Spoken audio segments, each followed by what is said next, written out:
If you do not like someone's story, write your own. Changing Narratives with Wambui Kabage. Hi everyone, today we will be talking about what's in our name.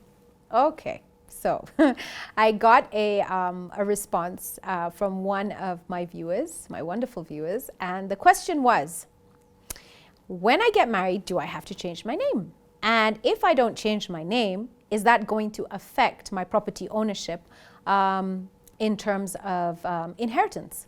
I mean, that was a really good question, and a question that has very deep connotations culturally, in custom, and also in faith. So here's the thing. When you change your name, right, there are many implications. You have to now go through a deed pool where you're actually going to go through the process of changing your name, aligning yourself with all your previous documents, your previous certificates. If you had another ID, you have to relinquish that ID. Basically, you really have to go through a substantial process. So the question is, must you do that once you get married? The simple and academic answer to that is no. Just because you got married to somebody does not academically require you or lead to you consequentially changing your name. You don't have to do it, okay? However, from a cultural perspective, especially in the Kenyan context, it has certain, let's face it, consequences. If you are called Mrs. So-and-so, societally, there is a status that goes with it. Right?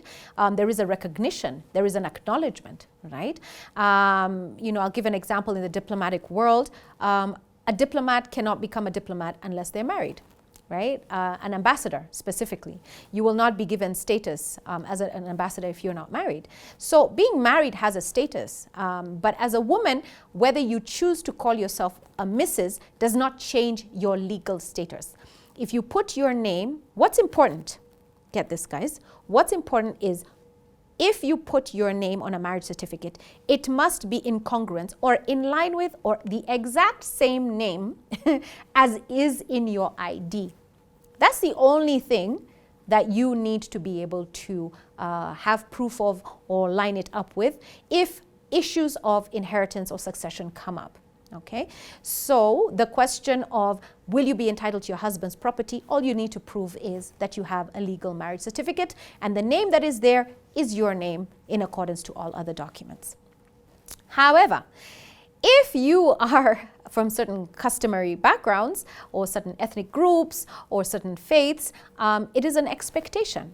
It is an expectation in the Christian faith that would be so. It is an expectation in the Judaic history or religion that you would be expected to have a name that is in line with your husband. That's not the same from an Islamic perspective.